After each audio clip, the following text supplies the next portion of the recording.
Hey everyone, and welcome to This Explainer. Today, we are going to uncover exactly how modern programming is bridging the gap between rigid, traditional math and the wild, chaotic reality of actual financial markets.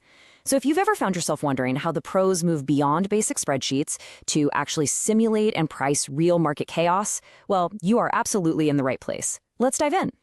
Here's a quick roadmap of what we're covering today. First up, Python's financial revolution. Then, wrangling the market data and beyond traditional pricing models. From there, we'll get into simulating real market chaos, rethinking value at risk, and finally, we'll take a peek at the future of finance. Section 1, Wrangling the Market Data, the Pandas Foundation. Okay, so before we can even think about running any heavy quantitative models, we have to actually wrangle the data. Python's Pandas library is basically the foundational tool here.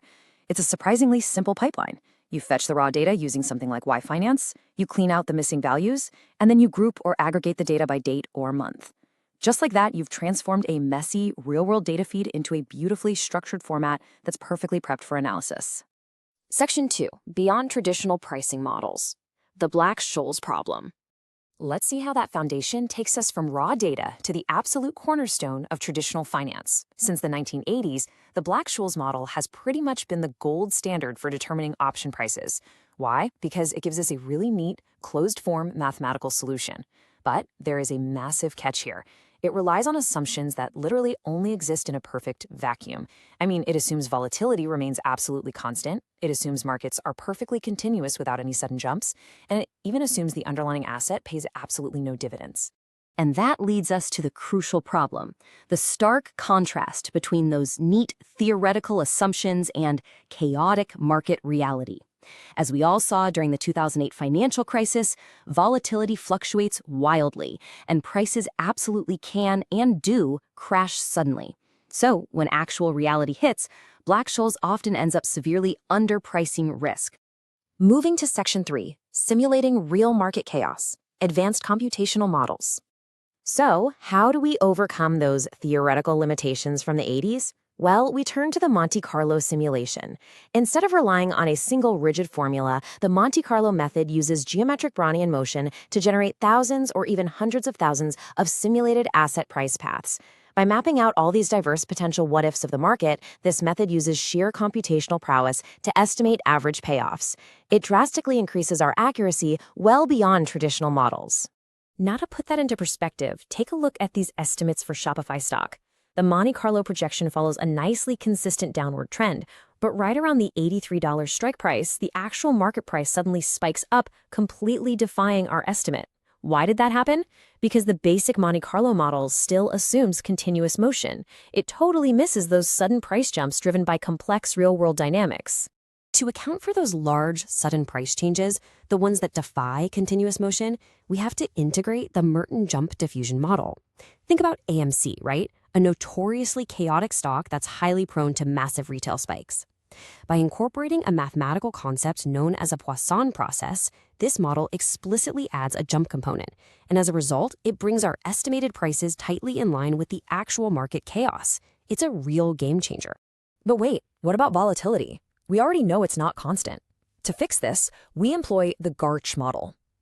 GARCH specifically addresses the time-varying nature of markets by capturing something called volatility clustering. That's basically the phenomenon where a period of high volatility is usually followed by, well, more high volatility. By relying on historical data and past shocks to forecast the future, researchers have actually successfully predicted future option prices for heavy hitters like Meta and Tesla.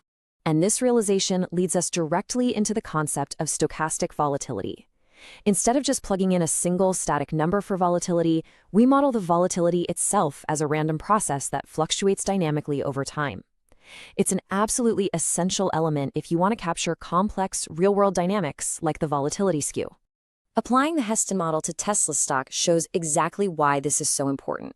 The model incorporates stochastic volatility directly into the simulation, correlating the asset's price with its changing volatility. It's incredible to see how tightly the estimated price hugs the actual market data. It almost perfectly aligns, proving just how powerful it is to finally ditch constant volatility for dynamic modeling.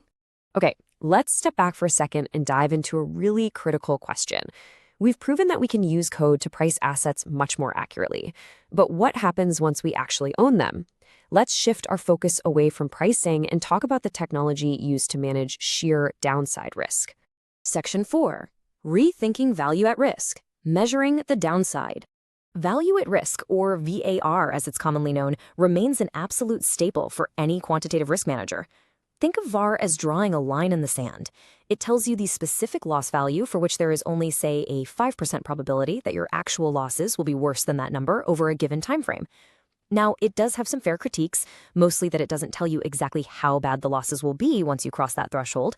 But even so, calculating VAR is completely crucial for shielding asset managers and our retirement accounts from dangerous downside exposure. The beauty of Python is how easily we can toggle between these distinct VAR formulas to see what fits our portfolio best. The simplistic parametric VAR is easy, sure, but it relies on normal distributions and completely overlooks big, unpredictable shocks. On the other hand, the EWMA method brilliantly weights recent data more heavily. That helps limit the echo effect of old market crashes. And then you have filtered historical simulation, which is basically the most conservative method because it adjusts to the absolute worst past losses. Though, fair warning, it is highly complex to compute.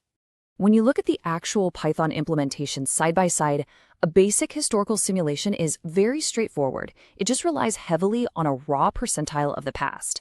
But compare that to the filtered historical simulation, and you see a much more robust, conservative mixture. It standardizes the returns using that EWMA weighting before it ever applies the historical percentile, effectively blending the best of both models to protect the portfolio. Section 5. The future of finance, merging math with code. Bringing it all together, everything we've looked at today proves one thing. The future of risk and asset management lies entirely in merging financial mathematics with robust, data-driven code. We are way past manually guessing the parameters for these models. Today, researchers are deploying machine learning optimizers, like the LBF's GSB algorithm, to automatically calibrate the parameters of Heston and Merton models. By writing code that constantly minimizes an objective cost function against observed market data, the computer actually learns to optimize the mathematical inputs for us. And honestly, the future horizon is incredibly exciting.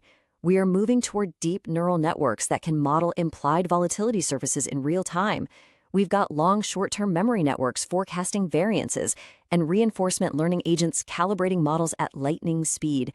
We are even looking at quantum walks, which means using quantum computing frameworks to simulate asset price routes with an efficiency that traditional computers can literally only dream of. Which leads me to leave you with this final provocative thought.